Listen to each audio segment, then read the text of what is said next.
politicizing a natural disaster, what FEMA is warning about. The only person making an accusation that people are not getting what they've asked for is Trump, falsely claiming that the administration is withholding resources because of political affiliation. That is just not true. Hurricane Milton victims in Florida may have been denied help for being Trump supporters. A FEMA official has now been fired for telling relief workers to bypass homes with Trump vans campaign signs. They then turn around and go, see, FEMA's not coming to help you because it's a Republican area. And then people go, see? No, not see. You've got to see for the first time in your life if you're MAGA. Donald Trump is a con man using you as his mark. Donald Trump's a ridiculous, pathetic liar.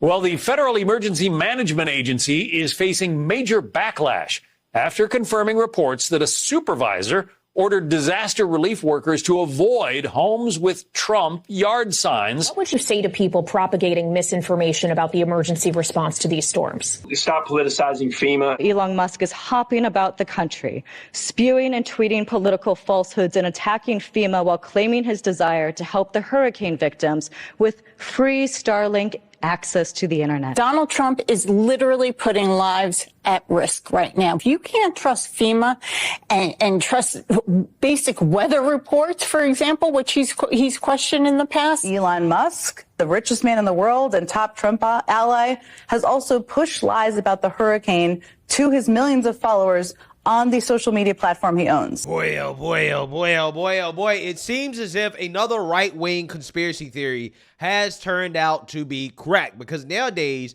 conspiracy theories, or particularly conspiracy theories that come from the right, that come from conservatives, that come from Republicans, they're just delayed facts, okay? The liberal media says, no, you guys are just making things up. There's no evidence of such and such and such and such and such, until basically down the line, the so-called conspiracy theories are proven to be correct, okay? And the so-called facts from the mainstream liberal media are just delayed conspiracy theories, right? The facts from the media are actually the conspiracy theories. And that leads me to this story right here. That is a prime example of what I'm talking about, because once again, we have a right-wing conspiracy that has turned out to be a fact, which is that FEMA was systemically discriminating against Trump supporters, which we now know is a fact. They were discriminating against Trump supporters. The initial story that broke that proved this to be correct was a woke employee who got fired for telling her subordinates, the aid workers on the ground, hey, those houses with Trump signs, skip those, right? Don't help out those people, okay? And this was all confirmed via text message. We saw the messages. We saw what they were telling the workers.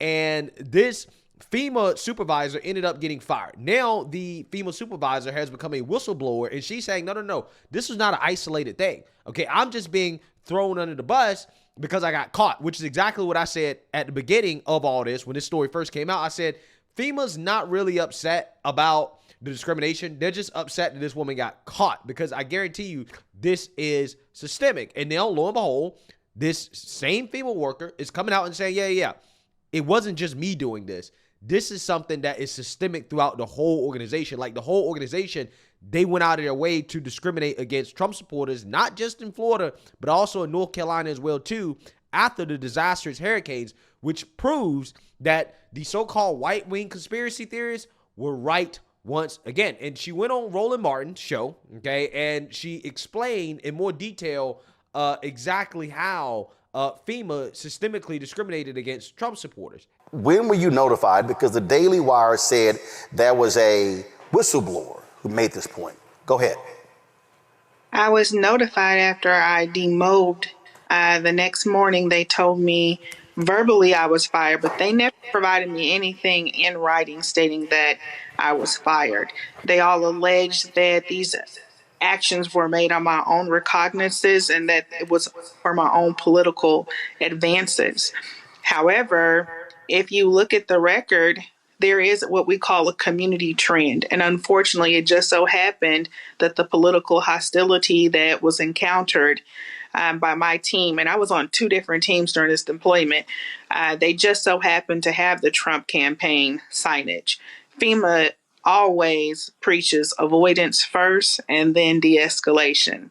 So this is not isolated. This is a colossal event of avoidance, not just in the state of Florida, but you will find avoidance in the Carolinas. Senior leadership will lie to you and tell you that they do not know. But if you ask the DSA crew leads and specialists what they are experiencing in the field, they will tell you. Demand for FEMA to give you those incident reports. They will substantiate what is happening to us in the field. Vote for Kamala. I'm nonpartisan. FEMA did not give me fairness. They violated their own values. They know homes are being skipped due to political hostile encounters. So when you say you didn't vote for Vice President Kamala Harris, did you not vote at all in this election? Correct. They say you skipped the homes. And so when you talk about the incident reports, have you released those publicly? Have you released the report saying this is where I notified FEMA executives of these particular homes and how they were hostile to our workers? So I have not relinquished any reports. And any time that we relinquish reports, we do not state specific homes due to PII. What we do is we discuss community trends. So if we are noticing, for example, on Mary Street, you'll find 3 or 4 homes that we tried to canvass and we were greeted with unwelcomed arms, or people are coming out guns blazing or he's screaming at us, then that's a street we need to avoid altogether. This was a text message that you sent us where one of the folks out there said, "Good morning, LeGros Road is politically hostile. We are not canvassing this street any further. Moved on to North Lakeview Road. Great decision. Thanks for the update."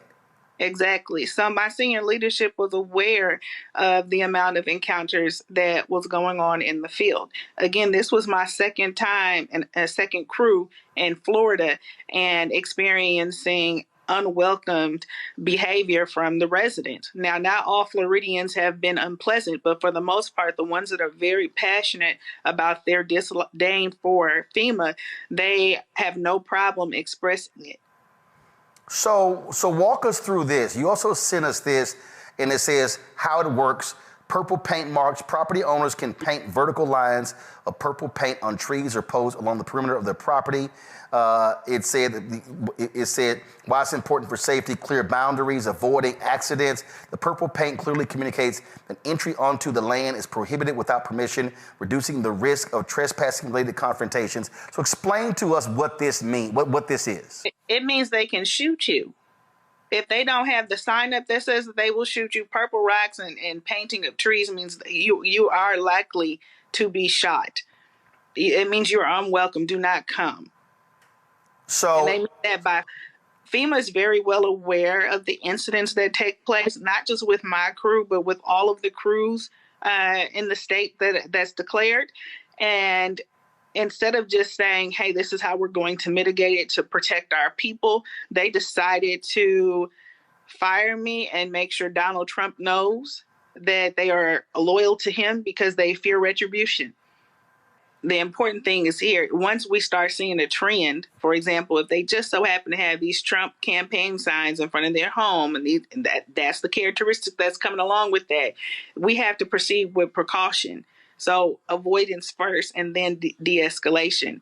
And that's the thing. Our superiors know that. We have constant conversations about keep your people safe. If your people are uncomfortable, then just don't go. So explain. Yeah, so you seen that, you heard that. Now, I cannot play the whole interview, but I want you guys to understand the argument that this woman is making, okay? The argument that she's making is that, well, we weren't really politically discriminating against Trump supporters, although we were, right? But the reason why we were doing it is because we were facing political hostility, aka Trump supporters tend to say mean things to us, okay? So when we come and we try to get, Trump supporters to sign whatever paperwork they have or whatever, they try to interact with Trump supporters, they say mean things to us because they don't like FEMA, they don't like how we have handled things before in the past. So our workers are facing some hostility from Trump supporters. And that has become a trend. And because that has become a trend, we now essentially say, hey, you know what? Let's just avoid yards or houses with Trump signs, right? Let's just avoid that because Trump supporters tend to be hostile towards us, right? They say mean things to us. That's essentially her argument. And she's saying that, well, we did that for safety reasons, and my management knew about this, right? They all knew that this was commonplace, that we tend to avoid houses with Trump signs because of hostility. And she is upset about being fired for this because, again, she claims that the organization as a whole, FEMA, supported this practice and actually encouraged them to do that, again, for safety reasons. And she's just been thrown under the bus because she got caught, right? Because the text messages got leaked to the public. And now FEMA is trying to save face because they know that Trump is coming in to office and that Trump is going to retaliate against the institution, the organization, for political discrimination, when it wasn't really political discrimination. They were just trying to keep themselves safe due to the fact that Trump supporters tend to be hostile, right? That's her argument, okay? I want to clearly lay it out because that's what she said in the interview. In fact, I want to go ahead and play a clip of Roland Martin giving an example of kind of how this worked. That if your team is uncomfortable and they do not feel safe, do not go to those homes. Go and canvass the other homes. Your job is to keep these people safe. They need to be able to go back home safe. Okay, so now I have to ask this because, again, I use the example, 20 homes on the street, 8 of the homes have Trump signs, and they face hostility from three of those homes, which means there are 17 homes left. Right. So we will canvass the ones that do not have the community trend with the Trump campaign's signage and let it go. If any of those residents come outside that have the Trump campaign signage and they say, hey, I want to register, we'll welcome them arms. We will let you register. Great, wonderful. But we will not subject our people to continuous verbal abuse or hostile encounters. So that's not what we do. That's what I need to know. So, but again, though, this is what I'm trying to understand here. If there are 20 homes on the street, 8 have Trump signs, and you encounter hostility from 3, how do you then, and if you say, I'm moving on from this street, well, what happens to the other 17 homes on that street? So the ones that do not have the trend, you got to watch what you're saying, because you're saying the ones without the Trump campaign signage. If those are the ones that we have experienced the consistent hostility from, then those are the ones that we're going to avoid. Our equity in DSA is canvassing and registering, so we're going to take care of those other homes on the street. But we're going to avoid the ones that meet the community trend of political hostility, and they just so happen to have campaign signages in their front yard. So there are examples as well of individuals where there were no Trump signs, there were no Harris Biden signs, there are no signs at all, and your teams face hostility, and y'all made the exact same decision to move on. Yes, sir. So when you look at how Republicans and MAGA is trying to play this as, she skipped the Trump folk, how do you respond to that? I respond to it in the same fashion that I'm going to respond to you now. If you greet any of our team members with hostility or aggression, we will de-escalate and disengage and move on. We cannot take that risk to deal with that type of behavior. Yeah, so you see now you heard that. Now, clearly, Roly-Poly Martin here is trying to spin this interview, her responses as some type of, this is not political discrimination. She was just trying to protect her workers. And if there was a Harris wall sign, if there was no sign at all, they would do the exact same thing. And it's like, no, Roland. That's not what she said. And that's not what she outlined. It was not the exact same thing. What she made clear was that based off of her experience, she's saying that people with Trump signs tended to be more hostile than people with Harris wall signs or no signs at all. Now, if anybody showed hostility, then they decided not to engage. However, when it came to the Trump signs, they decided to make it a so-called trend to justify skipping all Trump supporters. Anybody that clearly was a Trump supporter, they would skip. Now, she didn't say that they established that trend with people who don't have yard signs or who have Harris wall signs. That's not what she said. She just said that anybody that shows them hostility, they avoid. However, the difference, okay, and again, this is why this is overt political discrimination. She is essentially ratting on herself and FEMA as a whole, right? That's what she's doing. She thinks that she's clearing her name, but she's really not. What she admitted is that unlike with the Harris wall signs or the no yard signs at all, they preemptively skip people with Trump signs, okay? Regardless of whether or not they were hostile towards them, they say, well, they have a Trump sign. We think it's a good chance they're going to be hostile, so therefore we're just not going to engage. And it's like, no, you can't do that, right? That is 100% unacceptable. First and foremost, I'm not saying that they don't face hostility when trying to engage some people who may be Trump supporters, right? I'm not saying that doesn't happen. However, that does not justify skipping everybody who has a Trump sign in their yard. That is not okay. That is political discrimination. It doesn't matter if there's a so-called trend or you feel like Trump supporters tend to be hostile. That doesn't matter because every Trump supporter is not hostile. There are Trump supporters out there that do want to aid, that do want to help, that need to help, and you should not be skipping people based off political affiliation. You should not do that, okay? Now, they're using the whole hostility thing as justification for establishing a system in which they systemically discriminated against Trump supporters. That's what she's doing, and that is not right. That is not right, okay?